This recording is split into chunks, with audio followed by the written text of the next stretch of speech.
நம்ம எல்லாருமே வாழ்க்கையில் ஒரு ஸ்டேஜில் இதை எக்ஸ்பீரியன்ஸ் பண்ணியிருப்போம். ஒரு யூடியூபர், ஒரு ஆக்டர், ஒரு ஃபுட்பால் பிளேயர், இல்லை ஒரு கண்டென்ட் கிரியேட்டர். அவங்கள நம்ம பர்சனலாக மீட் பண்ணியிருக்க மாட்டோம்.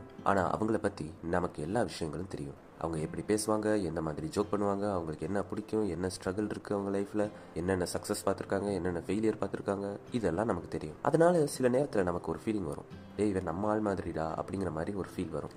இது திரிஷாவெல்லாம் உனக்கு கிட்டுமா ஒட்டுமா தாத்தா? உன் பர்சனாலிட்டிக்கு என் பர்சனாலிட்டிக்கு நிறைய டிஃபரன்ஸ் இருக்கு. வெட்டி பயலா வெறும் பயலா போய் திரிஷாவை பொண்ணு பார்க்க மாட்டேன்.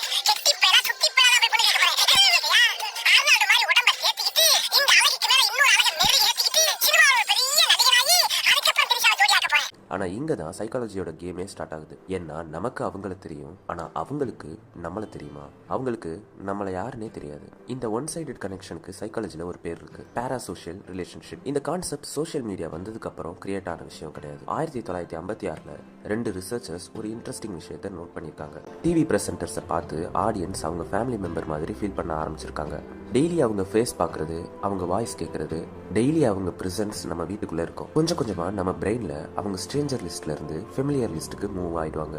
நம்ம பிரெயினுக்கு ஒரு ஃபன்னி ஹேபிட் இருக்கு. ஒரு பர்சனை திரும்ப திரும்ப பார்த்துட்டே இருந்தா அவங்க மேல ட்ரஸ்ட் இன்க்ரீஸ் ஆக ஆரம்பிக்கும். சைக்காலஜில இதை மேரே எக்ஸ்போஷர் எஃபெக்ட்னு சொல்றாங்க. சிம்பிளா சொன்னா, நம்ம யார் அதிகமா பார்க்குறோமோ அவங்க நமக்கு அதிகமாக பிடிக்க ஆரம்பிக்கலாம். அதனால தான் சில கிரியேட்டர்ஸ் ஒரு வாரத்துக்கு வீடியோ அப்லோட் பண்ணாமல் இருந்தால் நமக்கு எதையோ மிஸ் பண்ணுற மாதிரி ஃபீல் ஆகும். நமக்கு பிடிச்ச ஆக்டர்ஸை பற்றி நெகட்டிவ் நியூஸ் வந்த உடனே நம்ம டிஃபெண்ட் பண்ண போவோம். சில ஃபுட்பால் பிளேயர்ஸையோ இல்லை கிரிக்கெட் பிளேயர்ஸையோ நம்ம ஃபேமிலி மெம்பர் மாதிரி சப்போர்ட் பண்ணுவோம். மெஸ்ஸி, ரொனால்டோ, டோனி, கோலி, இவங்க நம்ம வீட்டுக்கு வந்து டீ குடிச்சதெல்லாம் கிடையாது, நம்ம கூட பேசினது இல்லை. ஆனால் நம்ம எமோஷனில் ஒரு ஸ்பேஸ் ஆக்குபை பண்ணியிருக்காங்க. அதுதான் பேராசோஷியல் ரிலேஷன்ஷிப்போட பவர். ஆனால் இது எப்பவுமே டேஞ்சரஸ் இல்லை.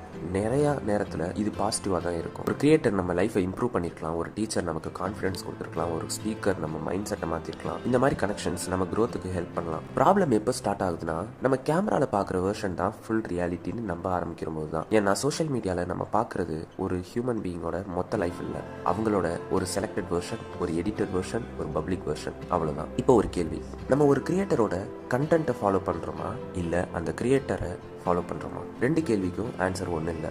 ஏன்னா பல நேரத்தில் ஆடியன்ஸ் கண்டென்ட்டுக்கு சப்ஸ்கிரைப் பண்ண மாட்டாங்க, பர்சனாலிட்டிக்கு சப்ஸ்கிரைப் பண்ணுவாங்க, இன்ஃபர்மேஷனுக்கு வரமாட்டாங்க, கனெக்ஷனுக்கு வருவாங்க. அதனால தான் யூடியூப், இன்ஸ்டாகிராம், சினிமா, ஸ்போர்ட்ஸ் எந்த ஃபீல்டில் எடுத்தாலும் பீப்புள் ஆல்வேஸ் ரிமெம்பர் ஃபேக்ட்ஸை விட பீப்புள் தான் அதிகமாக ரிமெம்பர் பண்ணுவாங்க. ஏன்னா நம்ம பிரெயின் இன்ஃபர்மேஷனோட கனெக்ட் ஆகாது, ஹியூமன்ஸோட கனெக்ட் ஆகுது. அடுத்த தடவை நமக்கு ஒரு செலிபிரிட்டி பார்த்து இவன் நமக்கு ரொம்ப க்ளோஸ்னு ஃபீல் வந்தால் ஒரு நிமிஷம் யோசிச்சு பாருங்க, அது ரிலேஷன்ஷிப்பா இல்லை ஃப்ரெண்ட்ஷிப்பா இல்லை சைக்காலஜியா? ஏன்னா அந்த ஃபீலிங்க்கு ஒரு பேர் இருக்குது, பேராசோஷியல் ரிலேஷன்ஷிப்.